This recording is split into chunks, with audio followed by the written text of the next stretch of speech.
She was the only one, and she was actually sandwiched by the two, and that gave her more pressure. But who can believe that finishing kick from Chebet? It was fantastic. Reminded me of Mary Mora in the 800 meters yesterday. Toby's been a great night so far.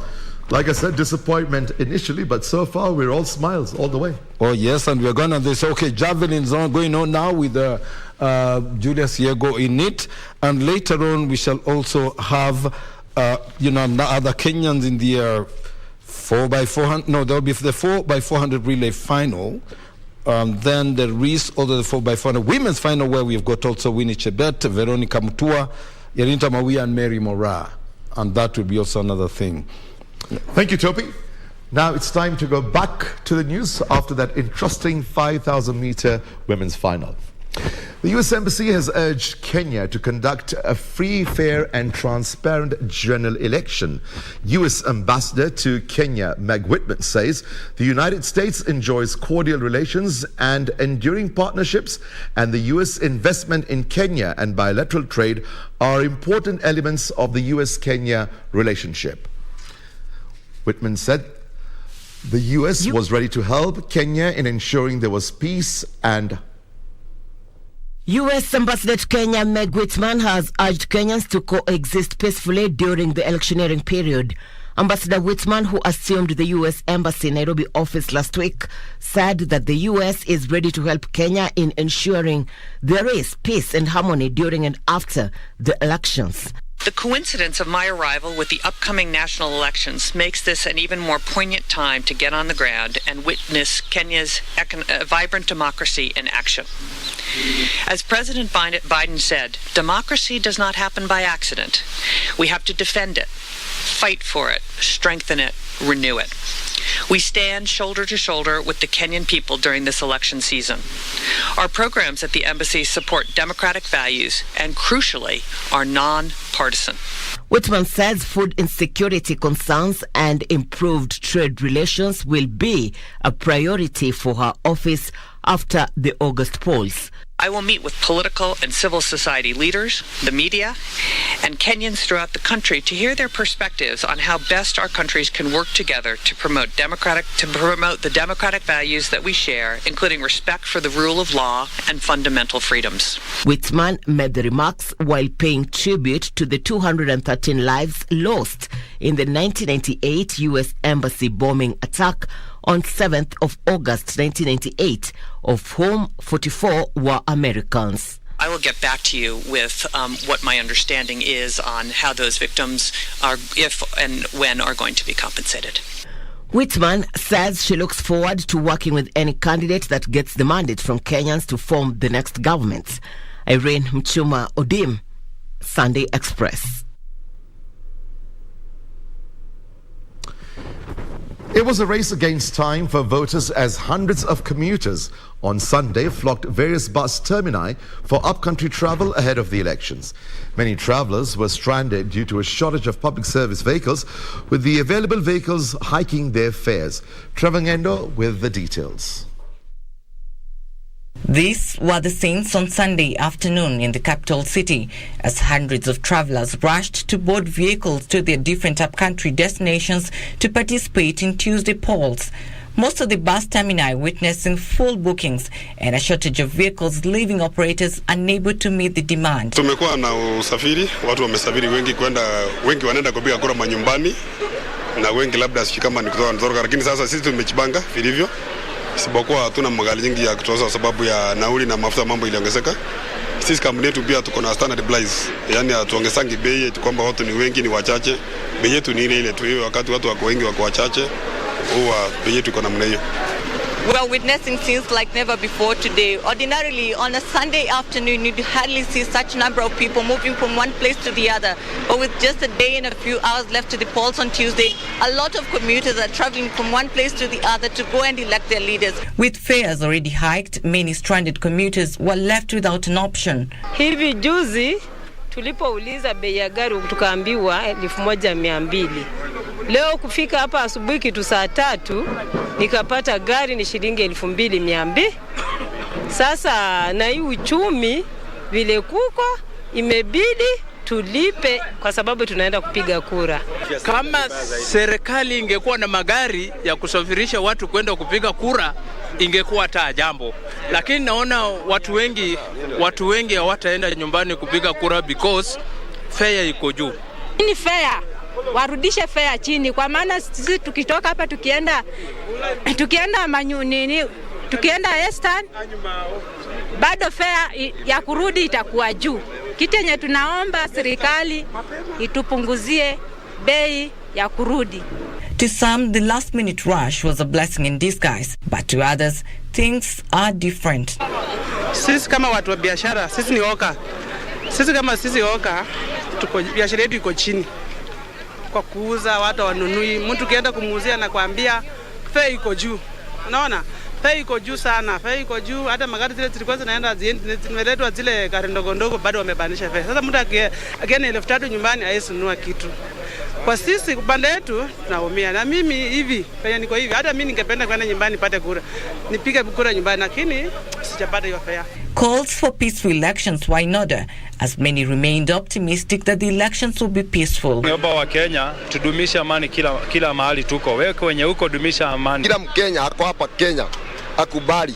Either ukue pande ya opposition ama ukue pande ya serikali, ukubali matokeo. Na amani, tutudumishe amani sisi wananchi wa Kenya. Sisi kama wananchi wa Kenya sisi ni mandugu. Tutapiga kura itaisha, lakini tutarejea makazi zetu na tutakuwa pamoja na wale ambao pengine walipiga kura kwa mrengo ingine, na yule ambaye atakayeshinda ni kiongozi wa sisi zote. Trevor Ngendo for Sunday Express.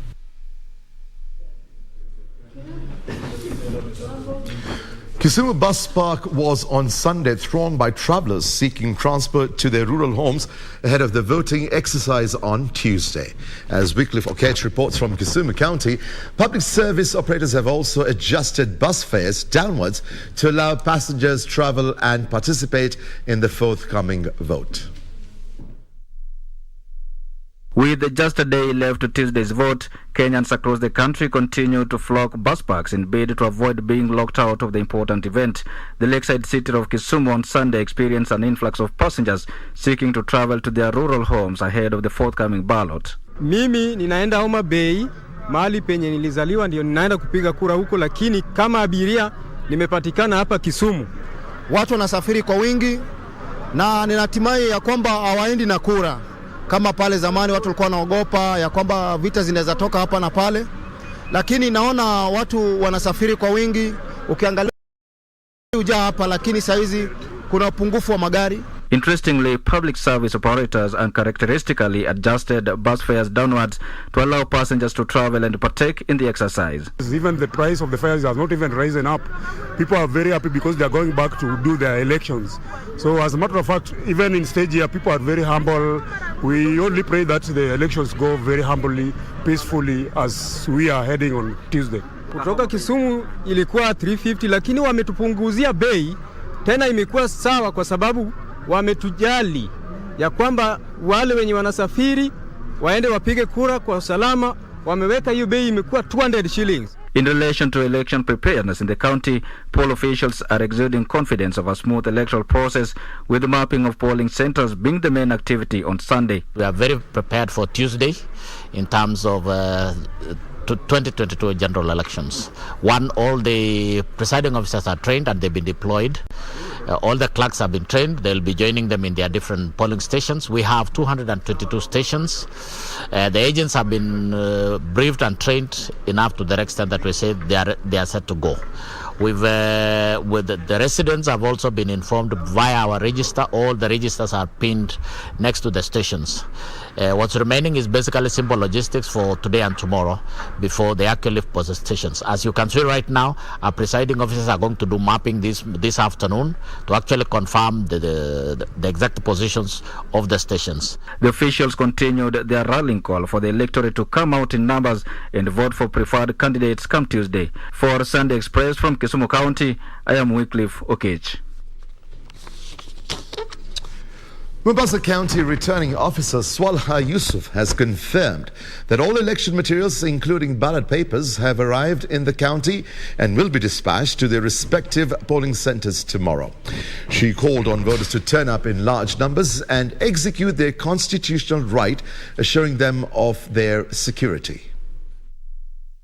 With just a day to the much-awaited 9th August polls, IEBC officials say they are ready to deliver to the country a credible, fair and peaceful election. In Mombasa, it's all systems go as the returning officer Swalha Yusuf confirming they have received all the required materials ahead of the election date. So far, we have received all the materials, including all the ballot papers, and we are set for 6 a.m., where the voting will begin in all the polling stations in Mombasa County. While addressing journalists at the Mombasa County IEBC offices, Swalha assured voters of their security, noting that they have mapped out the hotspots which will be well manned by the General Service Unit officers. We have deployed GSU in different parts, especially in the areas that are deemed hotspots.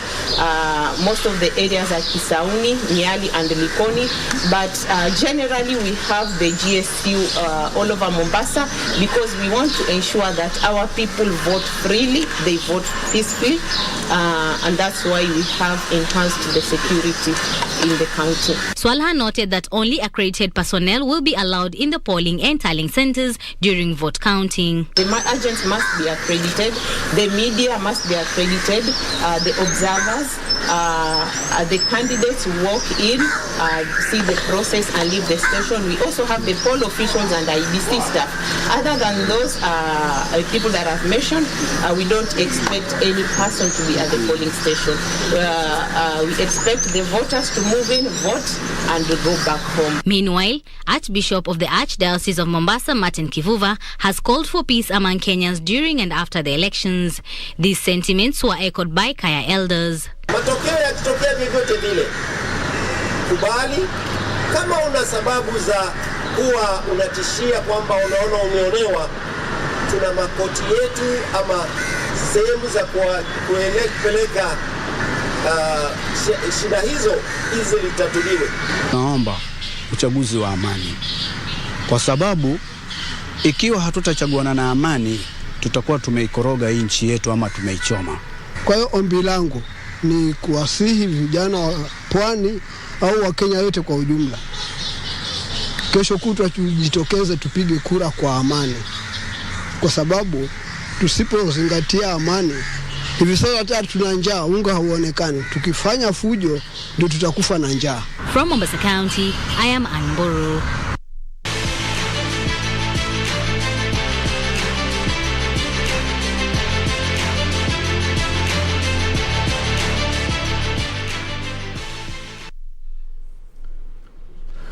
Carrying on with the sporting weekend, Team Kenya finished 4th overall as the curtains came down on the World Athletics Under-20 Championships in Cali, Colombia. USA marked the overall winners of 15 medals, 7 gold, 4 silver and 4 bronze, while Jamaica and Ethiopia completed the top 3 nations on the log. This is what we have for you.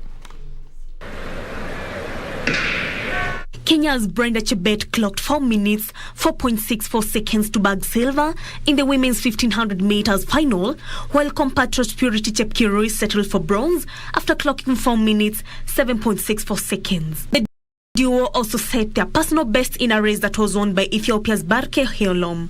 This is the last 50 meters, and it looks like it will be Kayam of Ethiopia from Chebet. And indeed it is, and Chepkirui, she comes through for the bronze medal. In the men's 800 meters final, Noah Kibet clocked 1 minute 48.50 seconds, a time that saw him finish 7th in the race.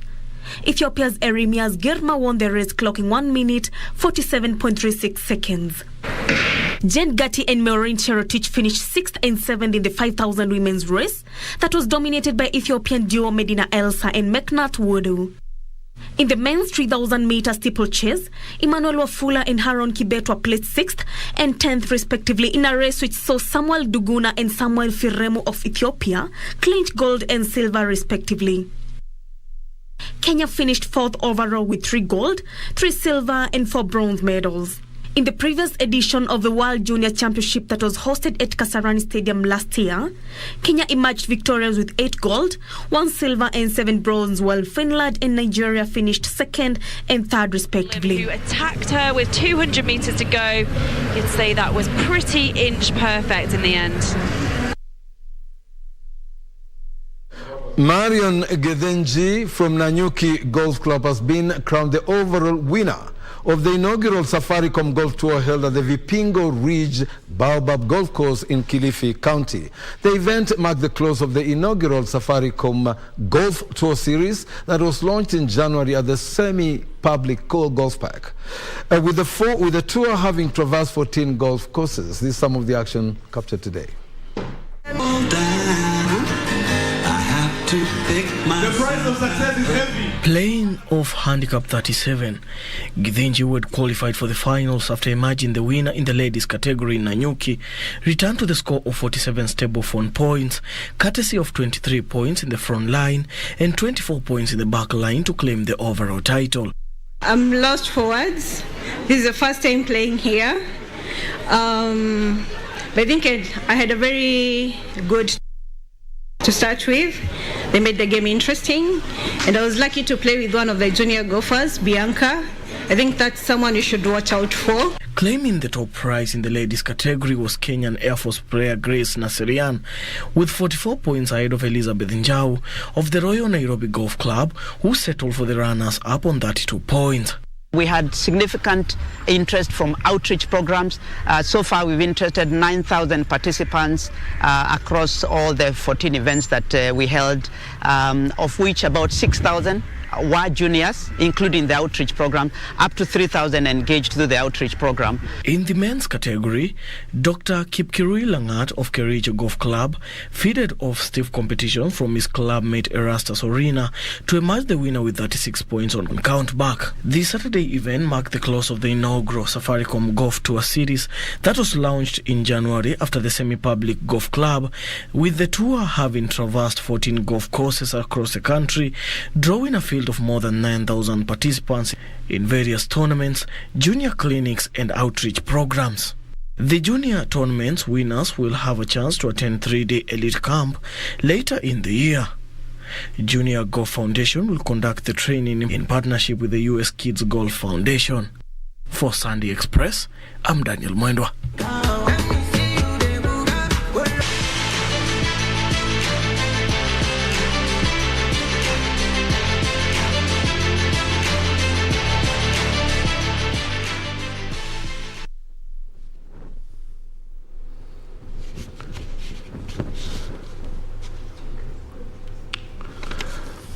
Well, we are crowning off a very wonderful evening in Birmingham this evening, with Kenya bringing home 2 gold medals with the women's 5,000 meters, and of course, where Winnie Chebet was the star.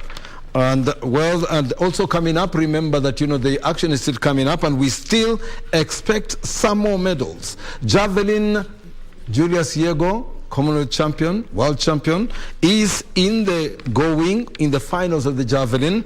While in the men's 4x400 meter relay, we have got Weissman Were, Bonfas Mweresa, William Mutunga, and Emmanuel Corril also to face Barbados, Nigeria, Botswana, Jamaica, India, Trinidad and Tobago, and Zambia. While the women's 4x400 meter relay, we also have Winnie Chebet, Veronica Mtua, Jarinda Mawia, and Mary Mora, facing England, Jamaica, Nigeria, Botswana, Canada, South Africa, and Scotland. So that crowns up a very great evening today, and I think the Kenyans have got a reason to smile today despite that hiccup in the women's 5,000 meters. I'm Topi Lembila signing off today and say keep it KBC Channel 1, your true sports partner. We are still going on with the sports. And of course, remember, the elections are just round the corner in 2 days' time. Now over to you, Fires. Thank you very much, Topi. Always at his best. Of course, like you said, we started off in a disappointing way with the women's 1,500 meters. Then it was 800 meters with the Wycliffe Kinyamal. And then, of course, the women's 5,000 meters with the Beatrice Chebet. So it's been a great day so far for the Kenyans. And like Topi said, let's expect some more from the javelin with the Julius Yego. And of course, the men's 4x400 meter relay final. And then the women's 4x400 meter relay final. Well, that's all from our newsroom. I'm Fayaz Qureshi. Our extensive election coverage continues with our seasoned journalists Ben Troy Njue and Doreen Arange. Thank you very much. Have a good evening.